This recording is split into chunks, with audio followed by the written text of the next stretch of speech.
বহু মানুষের সমস্যা এইটা না যে তার আসলে অ্যাসেট নাই। অনেকের অ্যাসেট থাকে, অনেকের জায়গা আছে, জমি আছে। কিন্তু যখন হঠাৎ করে তার কোনো টাকা লাগে, হঠাৎ করে বড় কোনো অ্যাক্সিডেন্ট হয়, দেখা যায় তার কাছে লিকুইড নাই। লিকুইড মানে কি? আমার হাতে ক্যাশ নাই। আমার জমি আছে, গ্রামে আছে, কোথায় আছে, ওগুলা নিয়ে হয়তোবা দেন-দরবার চলতেছে, দখল নিয়ে প্রবলেম চলছে। কিন্তু আমার হাতে ক্যাশ নাই। অনেক মানুষ এই বিপদে পড়ে।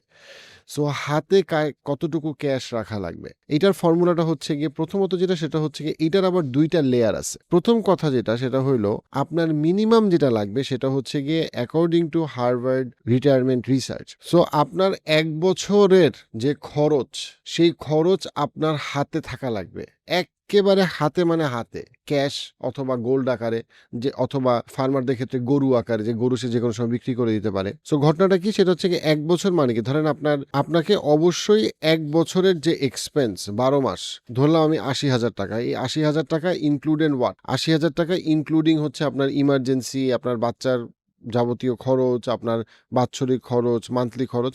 অন্তত ১২ মাসের টাকা আপনার মিনিমাম আপনার হাতে থাকা লাগবে। মিনিমাম। এটা হচ্ছে গিয়ে লেভেল এ।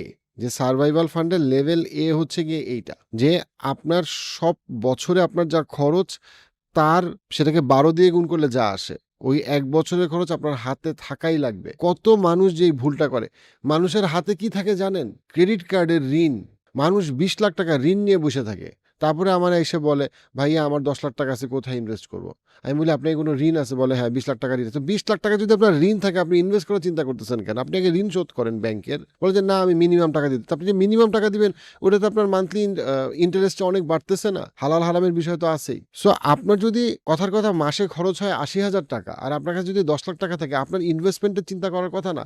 আপনার ১ম চিন্তা হচ্ছে আপনার ইমার্জেন্সি ফান্ড থাকতে হবে। বিকজ ইমার্জেন্সি ফান্ডে আপনি সারভাইভই করতে পারবেন না। আপনি তো সাকসেস তো পরে, আগে তো সারভাইভাল এর গল্প।